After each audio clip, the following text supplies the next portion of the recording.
Grew flowers. The fire came in the dry season. It swept across the valley in a single night, turning golden grass to black dust and ancient trees into silent pillars of charcoal.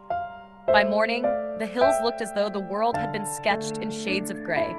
The villagers stood at the edge of the ruins, staring at what had once been their home. Among them was a young gardener named Elian. He had spent years tending roses behind his cottage. The fire had taken them all. "Nothing will grow here again," someone whispered. Many believed it. The soil was covered in ash. The streams were clouded. The air still smelled of smoke weeks later.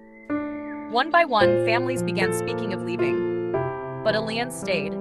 Every morning he walked the blackened fields carrying a small sack of seeds. Wildflowers, sunflowers, lavender, anything he could find.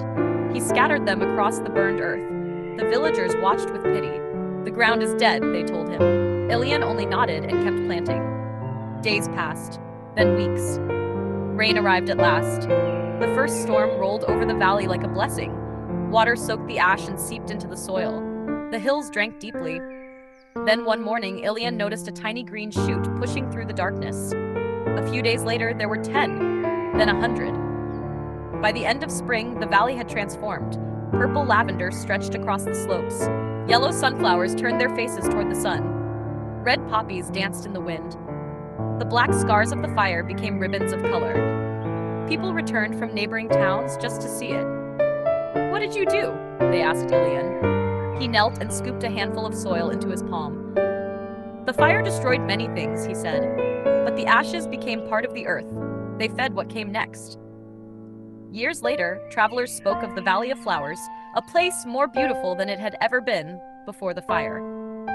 Most never knew what it had looked like in the days of ruin. Only the oldest villagers remembered. And whenever someone faced loss, a failed dream, a broken heart, a season of grief, they would point toward the hills blooming with color and say, "Do not fear the ashes. Sometimes flowers grow there first."